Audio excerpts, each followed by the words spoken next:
It may be squalid and zombie-infested, but Dying Light's city of Harran isn't a depressing wasteland. It's a vibrant, ambitious, open-world playground. Here, buildings are for climbing, the undead are there to be destroyed in creative ways, and there's always something interesting to be discovered nearby.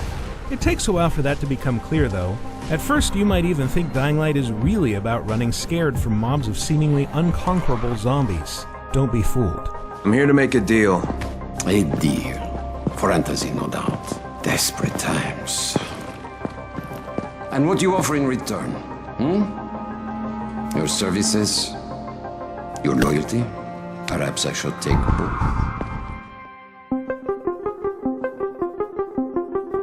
Yes, it's a struggle to survive in Dying Light's early hours. Combat is initially clumsy, with the diverse and deadly zombies able to soak up a disturbing amount of punishment before they die for good.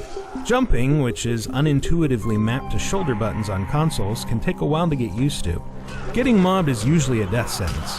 So is attracting the attention of the much more dangerous things that come out when daytime dynamically gives way to night, at which point the focus shifts to tense stealth, or if you're discovered, an adrenaline-pumping sprint for the nearest safe point.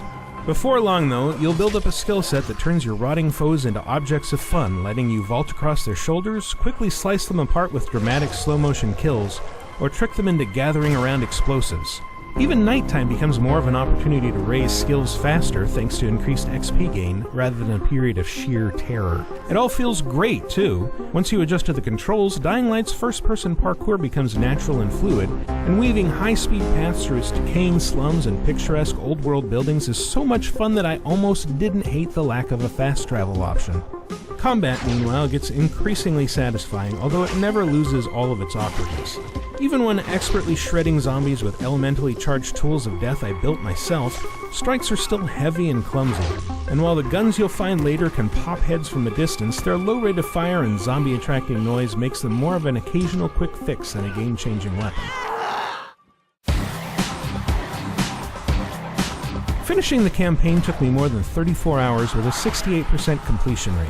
The story is serviceable enough, but the most surprising thing about it may be its lack of surprises. Dying Light plays it pretty straight, with little nuance and few hidden agendas from its interesting but underdeveloped characters. Look, Brecken, the last thing we need is for you to go back out there. We can figure out another way without jeopardizing you. Right, Crane? I'll go. And entertainingly cliché villains. In a way, it's almost refreshing, even if the end result is nothing special. A big chunk of my time, though, was spent on detours into side quests, which are where the storytelling really shines. Taking on one of the many requests from random survivors might lead to something ordinary, like a fetch quest or a hunt for a specific target. Crane, that dynamite of yours, I'm making it into an anti-personnel bomb. It'll mow down the infected like a harvester.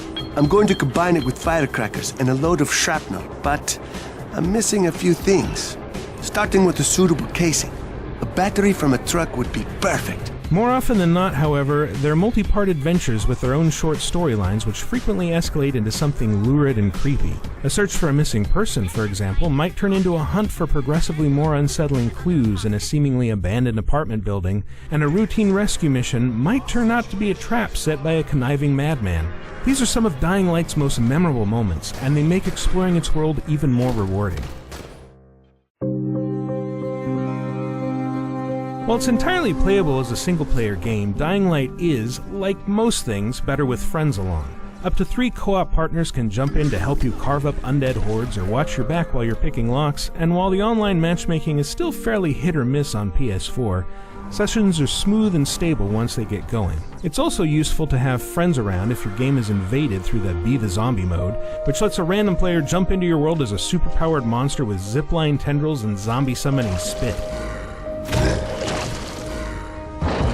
Playing as said monster is hugely enjoyable, especially after you've unlocked some of its grosser attacks, but feels one-sided unless you're going up against at least 2 human players. Beginning as a furtive, desperate survival horror experience, Dying Light gradually and gratifyingly evolves into a fast, hyper-violent celebration of vertical freedom and zombie destruction. Its main story is unspectacular, but the memorable side quests and sheer fun of exploring its world do a fantastic job of offsetting that, making Dying Light one of the most engrossing open-world games, zombie-infested or otherwise, I've played in a while.